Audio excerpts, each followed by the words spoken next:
أعوذ بالله من الشيطان الرجيم بسم الله الرحمن الرحيم نساؤكم حرث لكم فأتوا حرثكم أنى شئتم وقدموا لأنفسكم واتقوا الله واعلموا أنكم ملاقوه وبشر المؤمنين. അസ്സലാമു അലൈക്കും വറഹ്മത്തുള്ളാഹി വബറകാതുഹു. സൂറ അൽ ബഖറയിലെ 224 വചനമാണ് നിങ്ങൾ ശ്രവിച്ചത്. അതിൻ്റെ അർത്ഥം ഇപ്രകാരമാണ്: നിങ്ങളുടെ ഭാര്യമാർ നിങ്ങൾക്ക് ഒരു കൃഷിയിടമാകുന്നു. അതുകൊണ്ട് നിങ്ങൾ ആഗ്രഹിക്കും വിധം നിങ്ങളുടെ കൃഷിയിടത്തേക്ക് ചെന്നുകൊള്ളുക. നിങ്ങൾക്ക് ആവശ്യമായത് മുൻകൂട്ടി ചെയ്തു വെക്കുകയും വേണം. അള്ളാഹുവിനെ ഭയപ്പെടുക. അവനുമായി നിങ്ങൾ കണ്ടുമുട്ടുന്നവരാണെന്ന് അറിഞ്ഞുകൊള്ളുക. സത്യവിശ്വാസികൾക്ക് നീ സന്തോഷവാർത്ത അറിയിക്കുകയും ചെയ്യുക. ഈ ആയത്തിനെ വിശദീകരിച്ചുകൊണ്ട് സയ്യിദുനാ ഹദ്റത്ത് മുസ്ലിഹ് മൗദ് റളിയല്ലാഹു അൻഹു പറയുന്നു, ഈ ആയത്തിൽ സ്ത്രീയെ കൃഷിയിടത്തോട് ഉപമിച്ചുകൊണ്ട് അള്ളാഹു മനുഷ്യവർഗത്തെ ഈ ഒരു കാര്യത്തിലേക്ക് ശ്രദ്ധ ക്ഷണിക്കുകയാണ് ചെയ്തത്. അതായത് നിങ്ങളുടെ കൃഷിയിടത്തെ ഫലഭൂയിഷ്ഠമാക്കാൻ ശ്രമിക്കുക.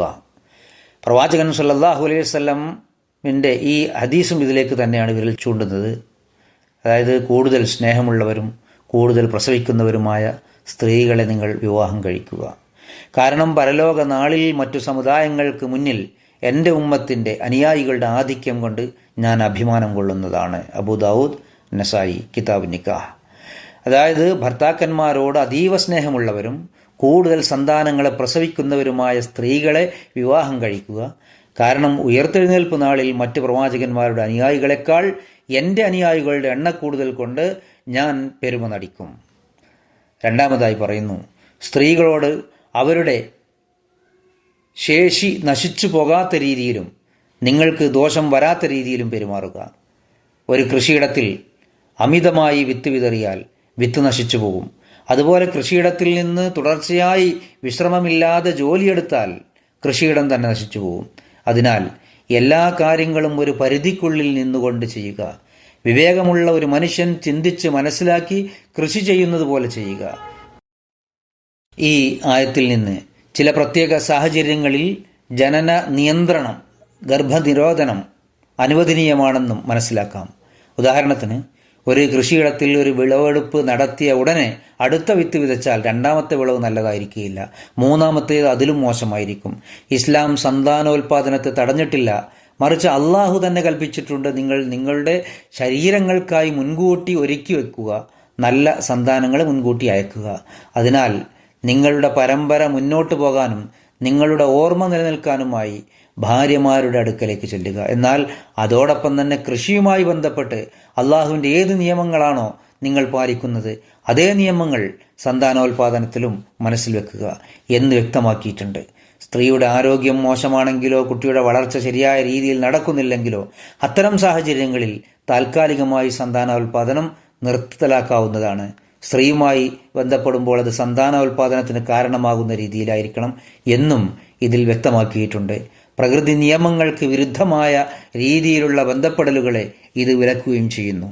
ആളുകൾ അന്നാശിത്തും എന്ന വാക്കുകളിൽ നിന്ന് തെറ്റായ അർത്ഥങ്ങൾ കണ്ടെത്തുന്നു. എന്നാൽ അള്ളാഹു പറഞ്ഞിരിക്കുന്നത് ഇത് നിങ്ങളുടെ കൃഷിയിടമാണ്, ഇനി നിങ്ങൾക്ക് എങ്ങനെയാണോ ഇഷ്ടം അങ്ങനെ പെരുമാറിക്കൊള്ളുക എന്നാണ്. പക്ഷേ ഈ ഉപദേശം ഓർക്കുക, നിങ്ങളുടെ സ്വന്തം നന്മയ്ക്കായുള്ള കാര്യങ്ങൾ മാത്രമേ നിങ്ങൾ ചെയ്യാവൂ. അല്ലാത്ത പക്ഷം അതിൻ്റെ ദുരന്ത ഫലം നിങ്ങൾ തന്നെ അനുഭവിക്കേണ്ടി വരും. ആളുകൾ തങ്ങളുടെ പെൺമക്കളെ വിവാഹം കഴിച്ചയക്കുമ്പോൾ സാധാരണയായി ആൺകുട്ടിയുടെ വീട്ടുകാരോട് പറയാറുണ്ട്, ഞങ്ങളുടെ മകളെ നിങ്ങൾക്ക് തന്നു കഴിഞ്ഞു, ഇനി നിങ്ങൾക്കിഷ്ടമുള്ളതുപോലെ അവളോട് പെരുമാറാം. ഇതിനർത്ഥം നിങ്ങൾക്ക് അവളെ മർദ്ദിക്കാമെന്നല്ല, മറിച്ച് ഇതിൻ്റെ യഥാർത്ഥ അർത്ഥം ഇനി ഇവൾ നിങ്ങളുടേതാണ്, അവളെ നന്നായി പരിപാലിക്കുക എന്നാണ്. അതുപോലെ തന്നെയാണ് അന്നാശിത്തും എന്നതിൻ്റെ അർത്ഥവും.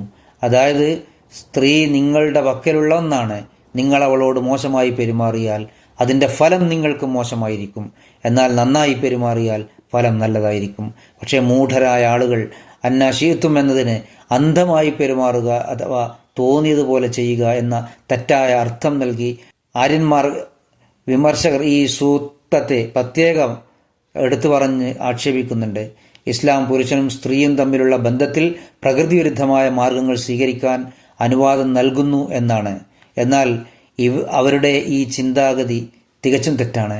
അന്നാശിത്വം എന്നതിൻ്റെ അർത്ഥം പ്രകൃതി വിരുദ്ധമായ കാര്യങ്ങൾ നിങ്ങൾക്ക് അനുവദനീയമായി എന്നല്ല, മറിച്ച് ഇതിൻ്റെ അർത്ഥം നിങ്ങളുടെ ഭാര്യമാർ നിങ്ങൾക്ക് കൃഷിയിടം പോലെയാണ്. അതിനാൽ നിങ്ങൾ അവരോട് എങ്ങനെ പെരുമാറണം എന്നത് നിങ്ങളുടെ അധികാരത്തിൽപ്പെട്ടതാണ് എന്നാണ്.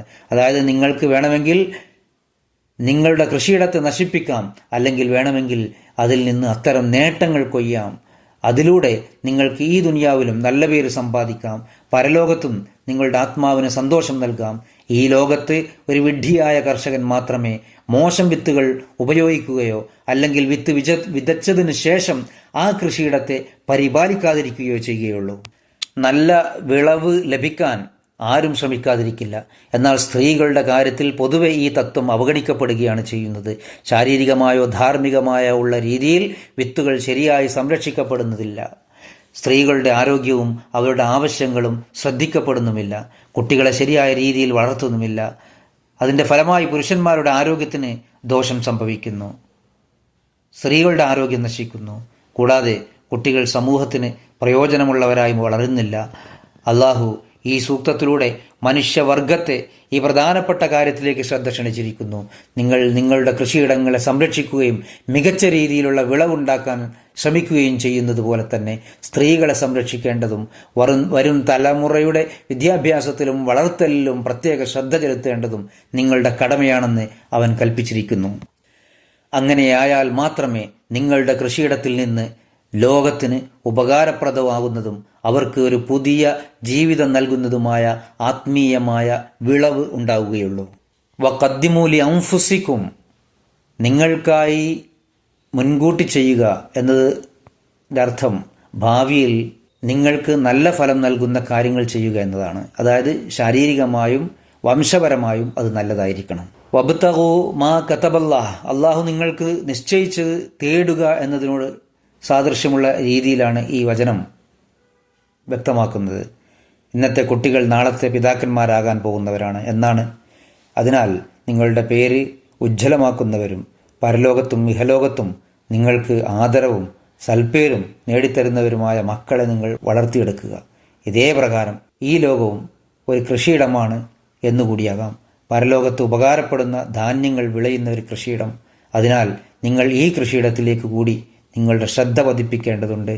ഒരു വിത്തിൽ നിന്ന് 7 കതിരുകളും ഓരോ കതിരിലും 100 വീതം ധാന്യങ്ങളും ഉൽപ്പാദിപ്പിക്കപ്പെടുന്നത് പോലെ നിങ്ങളുടെ ഓരോ കർമ്മങ്ങളും സർവശക്തനായ ദൈവത്തിൻ്റെ 1000 അനുഗ്രഹങ്ങളെ നിങ്ങളിലേക്ക് ആകർഷിക്കുന്ന തരത്തിലുള്ള സൽപ്രവൃത്തികൾ ആയിക്കൊണ്ട് നിങ്ങൾ ചെയ്യുക. അല്ലാഹുമ്മ സ്വല്ലി അലാ മുഹമ്മദിൻ വഅലാ ആലി മുഹമ്മദിൻ വബാരിക് വസല്ലിം ഇന്നക ഹമീദും മജീദ്.